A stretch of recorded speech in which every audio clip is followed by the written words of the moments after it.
Hello all, welcome to my YouTube channel. ఈరోజు మనం చేసుకుంటున్నాము పాయ రెసిపీ. అసలే బయట వర్షాలు పడుతున్నాయి, పిల్లలకు పెద్దలకు దగ్గు జలుబులు వస్తున్నాయి. వీటి నుంచి ఉపశమనం పొందాలంటే పాయ సూప్తో తినాల్సిందే. మరి చూసేద్దామా మరి పాయ సూప్ ఎలా చేయాలో, దానికి కావాల్సిన పదార్థాలు ఏంటో, అది ఎలా ఈజీగా సులువుగా ఎవరైనా ఎలా చేయొచ్చో చూసేద్దాం. సో పాయ సూప్కి కావాల్సిన పదార్థాలు ముందుగా నేనైతే 3/4 kg వరకు మీట్ని తీసుకున్నాను, లెగ్స్ తీసుకున్నాను. లెగ్స్ని చాలా శుభ్రంగా కడిగి ఒక గిన్నెలో పెట్టేసుకున్నాను. సో తర్వాత నేను 2 బిగ్ ఆనియన్స్ చాప్ చేసేసి పక్కన పెట్టేసుకున్నాను. సో అలాగే 2 గ్రీన్ చిల్లీస్ కూడా పెట్టేసుకున్నాను. మీ ఇష్టం, మరి మీరు కారం కొంచెం ఎక్కువ తింటే ఇంకో చిల్లీ యాడ్ చేసుకోవచ్చు. అండ్ అల్లం వెల్లుల్లి పేస్ట్ తీసుకున్నాను. ఆ ఫ్రెష్ అల్లం వెల్లుల్లి పేస్ట్ అయితే మీకు రెసిపీకి ఇంకా ఎక్కువ టేస్ట్ని యాడ్ చేస్తుంది. అండ్ 2 టేబుల్ స్పూన్స్ వరకు పసుపు తీసుకున్నాను. అండ్ ధనియాల పౌడర్ తీసుకున్నాను, ఫ్రెష్గా పౌడర్ చేసింది. తర్వాత తాలింపుకి వచ్చేసి 2 లవంగాలు తీసుకున్నాను, ఒక దాల్చిన చెక్క అండ్ గరం మసాలా అండ్ తగినంత ఉప్పు. తర్వాత కొంచెం ఆయిల్ తీసుకున్నాను, 4 టేబుల్ స్పూన్స్ వరకు. తర్వాత 3 టేబుల్ స్పూన్స్ వరకు కారం తీసుకున్నాను. మీరు కొంచెం ఎక్కువ స్పైసీ తినేవాళ్ళు ఉంటే కొంచెం ఎక్కువగా అటు ఇటుగా కూడా వేసేసుకోవచ్చు. చివరిగా కొత్తిమీర తీసేసుకున్నాను. సో ఎలా చేయాలో చూసేద్దామా మరి. సో స్టవ్ మీద నేను ఒక కుక్కర్ని పెట్టుకున్నాను.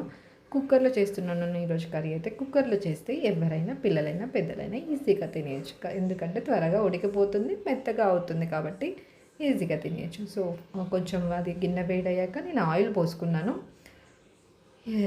ఆయిల్ వేడయ్యాక చెక్ చేసుకొని నేను పక్కన పెట్టుకున్న లవంగాలు, దాల్చిన చెక్క వేసుకున్నాను. అండ్ దాంట్లో ఆనియన్స్, పచ్చిమిర్చి వేసుకున్నాను. అవి కొంచెం వేగాలి.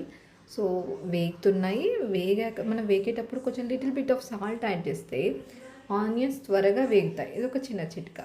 అఫ్కోర్స్ మనలో చాలామందికి తెలుసు ఈ చిట్కా, బట్ అది తెలియని వాళ్ళ కోసం చెప్తున్నాను. కొంచెం సాల్ట్ వేసుకున్నట్టయితే అవి చాలా త్వరగా ఉడికిపోతాయి. ఆనియన్స్ అండ్ గ్రీన్ చిల్లీస్ మీకు ఇష్టమైతే మీరు కరివేపాకు కూడా యాడ్ చేసుకోవచ్చు. సో ఆఫ్టర్ దట్ నేను అల్లం వెల్లుల్లి పేస్ట్ వేసుకుంటున్నాను.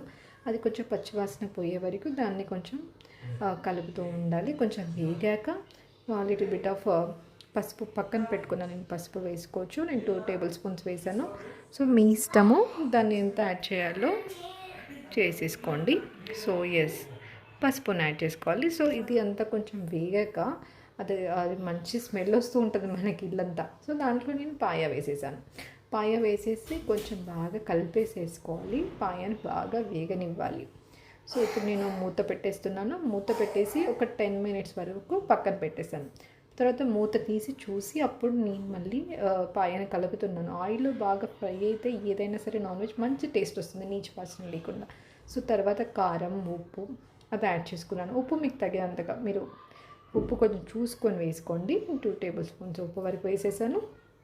సో అది బాగా కలిపేసి మళ్ళీ అగైన్ మూత పెట్టి, సో కారం వేసాక మళ్ళీ ఒక 5 మినిట్స్ వేగనిచ్చాను.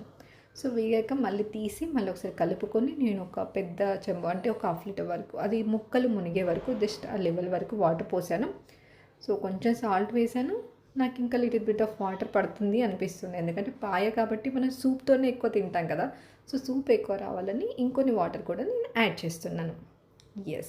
సో వాటర్ యాడ్ చేశాక దాంట్లోనే ఈజీగా ధనియాల పౌడర్ వేసాను అండ్ గరం మసాలా వేసాను. అండ్ నేను పక్కన కట్ చేసి పెట్టుకున్న కొత్తిమీర వేసేసాను. సో ఇవన్నీ వేసాక ఒకసారి నేను కలిపేసుకుంటున్నాను. సో బాగా కలిపాక మీరు క్లోజ్ చేసేసుకోవచ్చు. కుక్కర్ మూత పెట్టి క్లోజ్ చేసేసాక మంటను హై ఫ్లేమ్లో పెట్టేసి 8 to 10 విజిల్స్ వచ్చే వరకు వెయిట్ చేయాలి. ఆఫ్టర్ దట్ కాసేపు అయ్యాక ఆవిరంతా పోయాక మనం కుక్కర్ మూత ఓపెన్ చేస్తే మన ఎమ్మి పాయ కర్రీ రెడీ అయిపోయింది. దీన్ని మనం ఏం చెక్క అన్నంలోనికైనా తినొచ్చు, రోటీలోకైనా, పూరీలోకైనా, దేంట్లోకైనా మనం సర్వ్ చేసేసుకోవచ్చు. దీన్ని తినడం వల్ల మనకు కొంచెం జలుబు తగ్గే ఛాన్స్ ఉంటుంది. So thanks for watching my YouTube channel. Please like, share and subscribe to my YouTube channel Pooja and Purna Vlogs.